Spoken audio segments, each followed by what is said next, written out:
대부분의 유방암에서는 통증이 동반되는 경우가 적습니다. 통증이 있는 경우는 젊은 여성에서는 호르몬의 변화 때문에 통증이 유발되는 경우가 많고, 폐경이 되신 분들에서는 근골격계 통증이 유방암의 통증으로 오인되는 경우가 있습니다. 하지만 드물게도 유방암에서 통증이 동반되는 경우도 있고, 또 이외 여러 가지 요인 때문에 유방의 통증이 느껴지는 경우가 있을 수도 있기 때문에 전문의의 진료를 보시는 것이 도움이 될 것 같습니다. 멍울이 만져지는 경우는 양성 질환 때문에 만져지는 경우도 있고, 정상 조직이 만져지는 경우도 있고, 또 암에 의해서 멍울이 만져지는 경우도 있습니다. 하지만 일반인들의 경우에는 그것이 구별하기 어렵기 때문에 일단 멍울이 만져진다면 전문의와 상의하시고 진찰하시고 필요하면 영상 검사를 해보시는 것이 좋겠습니다. 유방암의 가장 흔한 증상은 통증이 없는 멍울이 만져지는 것입니다. 근데 두 번째로 흔한 증상은 증상이 없는 것입니다. 그래서 정기검진이 굉장히 중요하다고 할 수 있죠. 유방암의 3분의 1은 증상이 없이 정기검진에서 발견되는 경우입니다.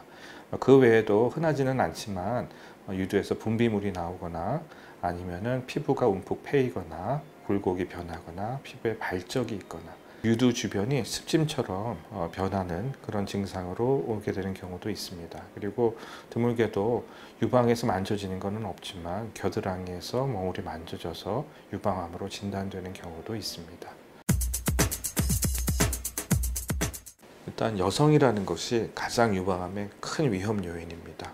그리고 유방암은 여성 호르몬하고 관련이 깊은 것으로 되어 있습니다. 이른 초경 또는 늦은 폐경, 그리고 임신을 하지 않거나, 아니면 30세 이후에 늦은 출산을 하거나, 또 모유 수유를 하지 않는 경우, 그리고 호르몬 대체요법을 장기간 복용하는 경우가, 이렇게 에스트로겐의 노출이 길수록 유방암에 대한 위험은 높아지는 것으로 알려져 있습니다. 그 외에도 유방암에 가족력이 있는 경우, 그리고 폐경 이후에 비만인 경우, 그 다음에 과도한 음주가 유방암의 위험한 요인으로 알려져 있습니다.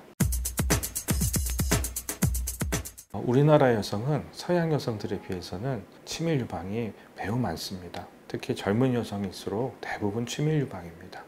치밀 유방이라는 것은 유방이 조밀하고 단단해서 엑스레이를 찍었을 때 엑스레이가 통과를 하지 못하기 때문에 유방 촬영술에서 하얗게 나오게 되고, 결국 유방 조직 안에 어떤 병변들을 정확하게 알 수 없다는 뜻입니다.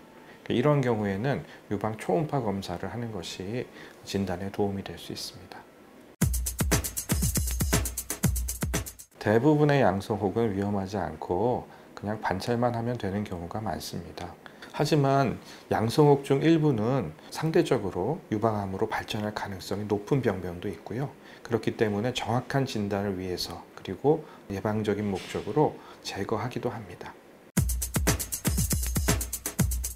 유방암은 치료 방법이 많은데요. 일단 가장 기본적인 치료 방법은 수술, 그리고 항암 치료, 내분비 치료, 그 다음에 표적 치료, 방사선 치료, 이렇게 나눌 수 있습니다. 일단 조기 유방암에서는 수술이 가장 기본이고요. 이후에 보조적으로 항암 치료나 표적 치료, 방사선 치료를 하게 되고요.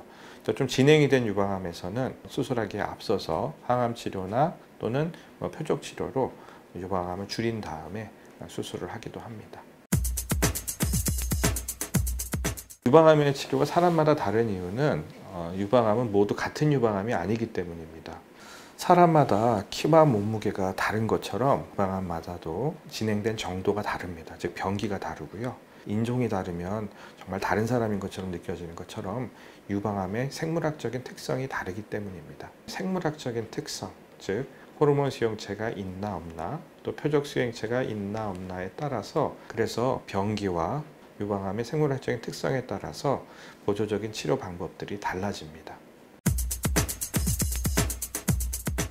유방암의 원인이 명확하게 규명된 것이 아니기 때문에 정확한 예방 방법은 없습니다. 하지만 에스트로겐의 노출을 줄이는 방법들을 우리가 생각해 볼 수 있겠는데요. 임신을 이른 나이에 한다거나, 아니면 모유 수유를 한다거나, 이런 것들이 도움이 될 수는 있겠습니다. 그리고 생활 습관으로 운동이랑 비만이 되지 않게 체중 조절을 한다거나, 또 과도한 음주를 삼가하는 것이 도움이 될 수 있다고 할 수 있겠습니다.